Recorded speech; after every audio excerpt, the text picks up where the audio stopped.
Snap peas.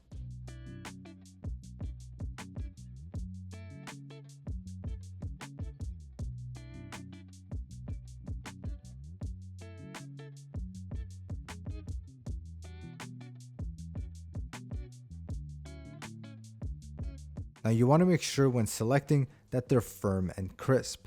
What we want to avoid is any that are flimsy. Essentially, if you were to bend them, you want them to snap, hence their name. So of course, we can cook these whole. However, another technique is to slice thinly, which can be sauteed or used in a salad.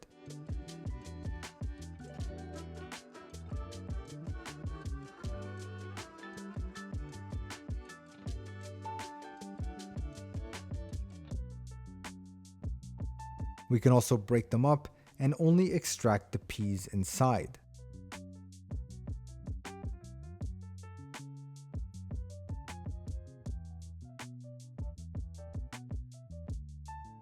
A fine dining technique I've seen is to slice down the center and open the pod.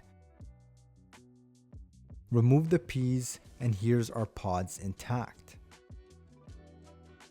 We can blanch these and use them for presentation, filling them with crushed peas topped with crispy bacon, for example.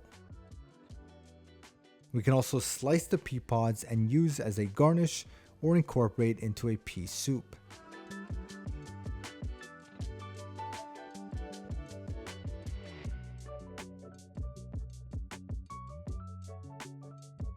And there is our snap pea broken down.